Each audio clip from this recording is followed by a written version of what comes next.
Hello and welcome back to Mapping Top Gear. We are looking at the final episode of Season 10. We have a lot to go through today, so let's jump right in. Hello and a big Yuletide welcome to our festive edition of Top Gear.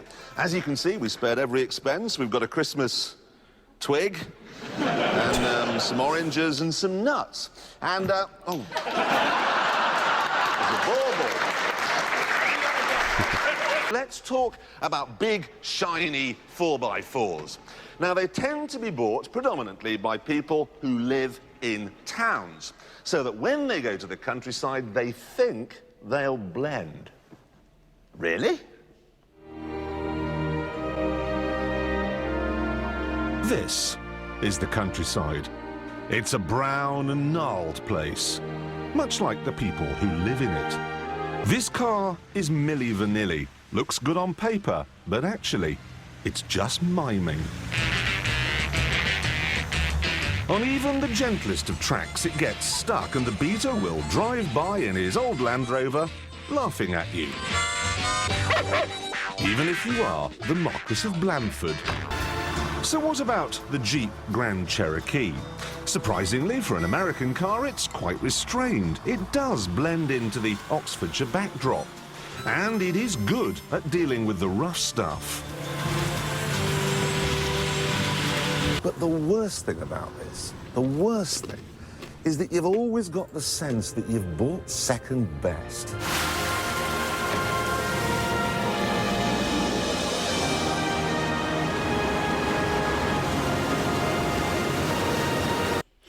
Okay, so there's a lot going on in this first segment. He's actually comparing four different SUVs. We've got a Land Rover, Range Rover, which is the last one that he's going to look at, and the one that does the most off-roading. The Range Rover is basically the centerpiece of the whole bit.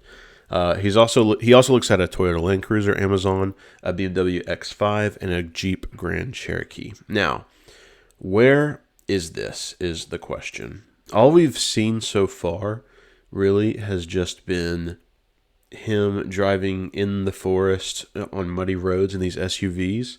Well, actually, him and other people. He's with some people in this little segment. But there's been no hint as far as where he is. So when I was first watching this, I was actually quite worried that it would be almost nearly impossible to find out where he is filming this. But he does give us a hint, and we'll look at that right now.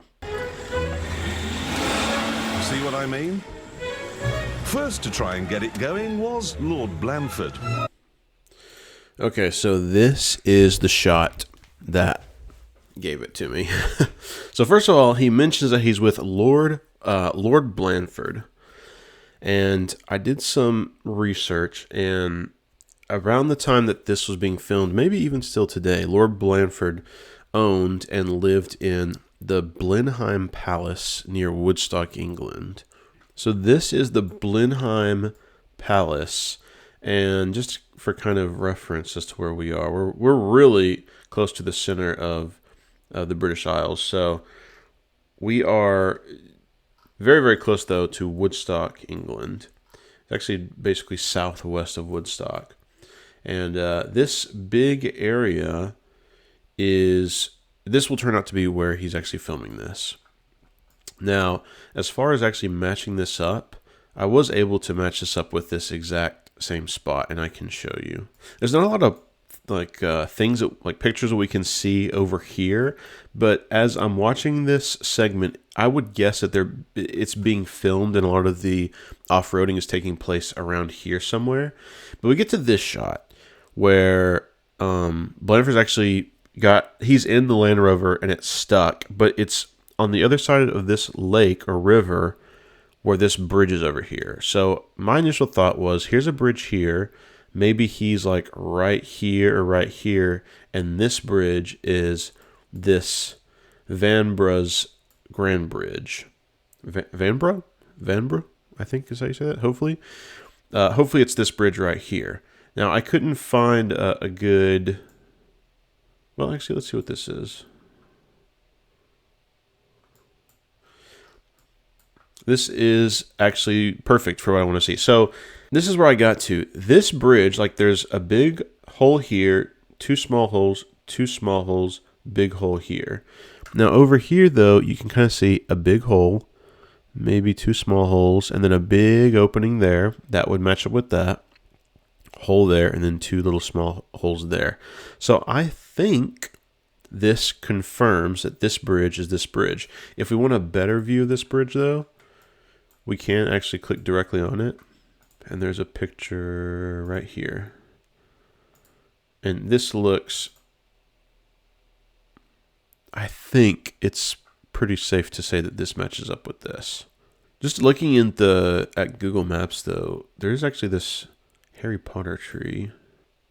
They actually filmed a piece of one of the movies here. Wow, interesting.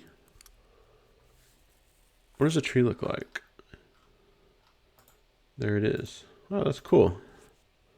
If, however, you want something for the weekend, all the cars are equal. But one is more equal than the others. So the only car not to get stuck... So, of course, Clarkson at the end of the segment decides that the Range Rover is the best because, I mean, he loves Land Rovers. Okay, so I'm going to put our marker right there. I don't know that that's where the Land Rover got stuck. It looks like it's right there. If it's not there, then it's basically over here. But, I mean, they're pretty close. So I think I'm okay with that. It's interesting, though, if you remember back in a previous episode... this was Dawe? Yeah, this was Jason Dawe in a Peugeot right here, driving around. And that was episode 4? That was episode 5. So that's in episode 5, and then all the way back to the season finale, Clarkson is right over here driving off-roading in a Land Rover near Blenheim Palace. Okay, so let's continue on in the episode. Right. Have we missed anything there or not? SL55 AMG, you think is a point... Dude, Clarkson's actually literally attacking guests. And they got in touch, and they said that they've got a couple of cars which they think could blitzkrieg our track. This is the AS1. It's powered. The second little bit that happens in this episode, Clarkson takes an AS1 and an Audi TT MTM bi-turbo, and he drives both of them around the Top Gear test track along with the Stig. And of course, we already know Top Gear test track is already here, and we have it already in the map. So nothing to add on there. We will continue on with the episode. I'll tell you, it's never been cheaper or easier to buy a new car. And the net effect of that is it's killing the value of second-hand ones. In fact, at the bottom end of the market, something like this, they're practically giving them away.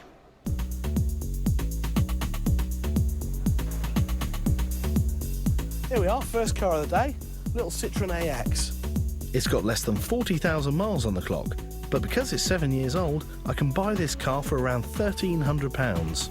All right, so in this segment, Dawe actually takes out 4 different very, very cheap cars. Like, again, if you hadn't watched through all of season 1 of Top Gear, of course, James May is not there. Jason Dawe is there. And Jason's whole thing throughout the whole season is kind of consumer advice as far as what cars are going cheaply, what cars you can actually sell for a good, like a decent price, the value of the good cheaper cars. It's actually pretty good consumer advice. But in this specific segment, this was his last solo segment that he did in the series. He goes out and finds 4 different very, very cheap cars. And technically he goes to 4 different locations to look at all these different cars. He doesn't really drive all of them. He mostly just looks at them. As I was watching the episode and doing my research for this, I was having a lot of problems trying to figure out where any of these filming locations were. There is one part, though, that I was able to hone in on. Seems like a good deal to me. But just how low can you go and still get some working wheels? This man, Martin Gurdon... All right. So this man's name is Martin Gurdon, and I actually reached out to Martin, and I got a hold of him, and asked him, Martin, can you explain to me, or if you even remember, where did this filming take place? Because him and Dawe actually talk here in a second. I mean, obviously, you're a convert to this kind of motoring. I just think it's hilariously funny. Why get a car with Here. hire purchase and then watch it depreciate? Sure. I mean, all right, it's not something which is going to impress, but with a little bit of thought, it can be just as reliable as something which is 10, 12 years younger. Okay, so Dawe meets up with Martin Gurdon at this location. Before I reached out to Martin, I was trying everything to find out what this location was not able to find it. So I reached out to Martin. Very interesting guy, by the way. I'm going to plug his website. I don't know if he still actively works on it. I think he does, but I'm going to plug his website. So Martin still is in the car business, but specifically he has a very specific niche. He has written several books and has columns about cars and keeping chickens. A man writing about cars and chickens. So a very specific niche, but he has several books. He does public speaking tours. But yeah, he's still in somewhat of the car business, but also specifically in the raising chickens business. And he writes blogs on it and books. And so regardless, I was able to find this website, and I was able to contact another person who then put me in contact with Martin, and Martin gave me a response to my question. So I reached out to somebody who had contact with Martin. I told them, hello, I'm working on a project on YouTube where I go through and map out every filming location Clarkson, Hammond, and May use when filming Top Gear. I'm on season 1, episode 10, and it looks like Martin Gurdon actually met with Jason Law, later replaced by James May, in a segment where he showed a Nissan 300C that was bought really cheaply. Would you be able to get me in contact with him? I'm trying to find out where this meeting occurred, and I put up a screenshot. I essentially put up this screen, pretty much. A screen snap of this. So Martin did respond, and he said, hi, Evan, I hope you're well. The location is Kew Green on the Kew Gardens side of the South Circular Road. I was being used as a talking header for an item on buying old bangers. I rescued that 300C, the Nissan there, from a breakers in Kent and ran it for a couple of years before selling it to classic and sportswear columnist Martin Buckley. A very basic MK3 Escort 1.1 liter, which was given to me for free. It was also featured apparently, and they filmed it, but it was edited out. So Martin was going to show two different cars, but they ended up only showing that Nissan 300C. So very interesting. So like I said, so Martin is still out there and making content. And I want to thank you, if you're watching, Martin. Thank you very much for responding to me. So we are able to use Martin's info and deduct that we are right around here. So this is the Kew Green, and we're actually right next to the River Thames. We're right here in the Kew Green. He's on the south side. So what I initially was doing is I was looking for this building, which seems to have like a kind of aqua or teal pointed roof at the top of this tower, and I think it's just going to be this building right here. Let's do a street view. Oh yeah, this is looking pretty good. Now what's interesting though, oh wow, the parking spots have changed. Oh, this is, hang on, we might be back a little bit.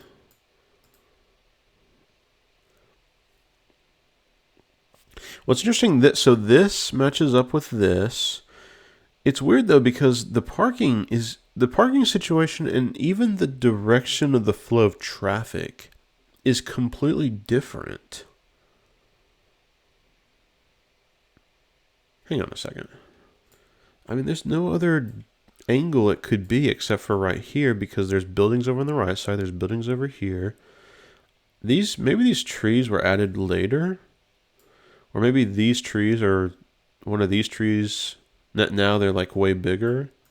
But yeah, it has to be like this right here. But that is very strange that the flow of traffic, the direction of traffic was actually changed. Is this this right here, is that this? Things like a strong... Yeah, this is an overhang. This is this. So they're standing like right here.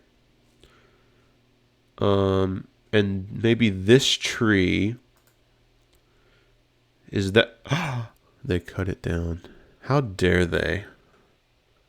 I guess maybe that tree was cut down. There's no pathway. There's a pathway here, but I'm not seeing one here unless it's behind Dawe. Maybe it is. I think this, though, confirms it. The fact that you've got this same color here is here, and you've got this little overhang from this building over on the right side. The brick buildings on the right side. But it is very weird, though, that the direction of the traffic had been changed from 2001 to... What is this? 2024. That's very weird. I feel like it's rare that happens. Okay, so if you search Kew Gardens, it places you here, which is the really big area. But specifically, we're going to point to right here because the meeting spot we can pretty much confirm was right here, like where we have that shot that matches up with the Google Maps Street View.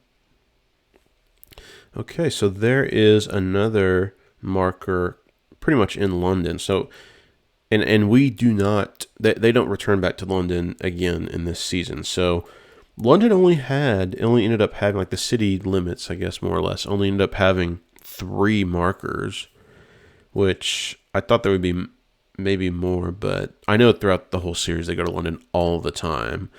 And in fact, there's a challenge where they all race through London. So at some point, we'll have a red line going somewhere through here. That's going to be tough because I got to figure out, if you remember, there's that episode where like Clarkson's in a boat, Hammond's on a bike, James is in like a Mercedes SUV, and then the Stig is taking public transportation. And I assume we'll probably follow Hammond's line because he actually wins. I don't know. We'll deal with that another day. But at some point, yeah, there will be a line right through the center of downtown London. But Jason, that Astra, it was horrible. It was 450 quid. Yeah, true. 450 quid. Listen, I got a 13-year-old Volvo. Imagine It's cars 160,000 miles. being that cheap nowadays. If you got a car for even less than $1,000, like, good luck with the maintenance on that. That's all I'll say. At £50,000, it's half as much as a Ferrari 360. But don't think it's half the car. So Clarkson looks at a Lotus Espirit V8. We know it's at the Top Gear test track. We don't need to add anything there. The news, and we thought this week we'd look at what to look forward to next year. Yes. Because although we're losing the Esprit, there's quite a lot of supercars to get excited about. Quite a lot's an understatement. It's about 500,000 of them. Best supercar coming next year has got to beat this, the Porsche Carrera GT. Oh, absolutely gorgeous. V10 engine, again, £250,000, but just look at it. that's just so beautiful. That's the most beautiful car Yeah, that's a very... I've seen in a very, very, very, very long time. And the new Viper, which is the American equivalent of a sports car. Yeah. In the same way, I guess, that George Bush is the equivalent of a president. amount of power. You'll go from 0 to the grave in 4 seconds. Immediately. I'm dead. I accelerated. Right up a tree. Dead. Marginally closer to the real world is the McLaren Mercedes SLR, only marginally. Now, I know it does look a bit like an SL, in fact, quite a lot like an SL from some angles, but it's... Something that's worth mentioning. So in season 1, if you were watching this live as they were making it, you had no idea what was coming. Like, they're looking at all of some of the coolest cars that are coming in the future. They're looking at Carrera GT, Veyron, McLaren SLR, and a Koenigsegg. They looked at a Viper and a Scari. Like, at this point in time, there were so many cool cars coming out, and all these cars will be featured in Top Gear. And like, if you go back to interviews of them talking about the first 3 seasons of Top Gear, they didn't think it would get past like 3 seasons. I think maybe they signed on for 3 seasons at the very beginning. But there's so many cool cars coming out, and we probably didn't even realize like how cool these cars were, nor the impact that they would have on this show.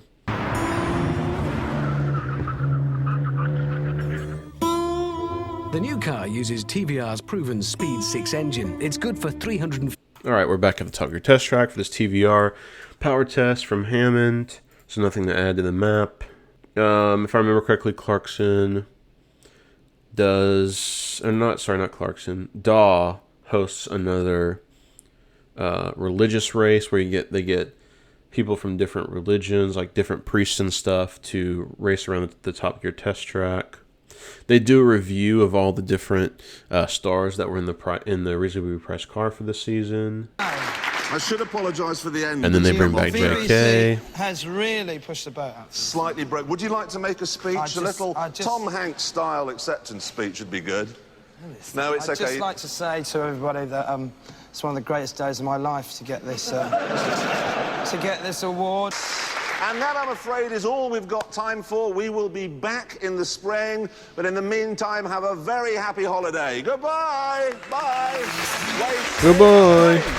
Wave. Wave Stig. So that is it for episode 10 of season 1. So we really only added 2 markers to our map. We just added the Kew Gardens and then the Blenheim Palace. These 2, which means that our season 1 map is complete. So this is pretty much, of course, probably as predicted, most of the little markers were here, but there are 2 that are outside of the United Kingdom. There's one here in Germany, and then of course one down in Portugal. So I guess in total they visited 1, 2, 3, technically France, so 4, 5 countries. They touched 5 countries in season 1. So there you go. Look at that.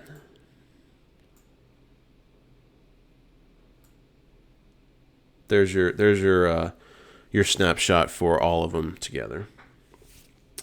Now we have important things to address. Let us close Google Earth and open PowerPoint. Okay, I'm just going to kind of go through this. So I made a quick slideshow. We have all our little markers here. Yeah, I know, it's cute. It's cute. Yeah. All right. So which car company? This is what I want to kind of go through as I do this series. Which, who knows how long this will take? I think I mentioned that in the past. This could take years, but whatever.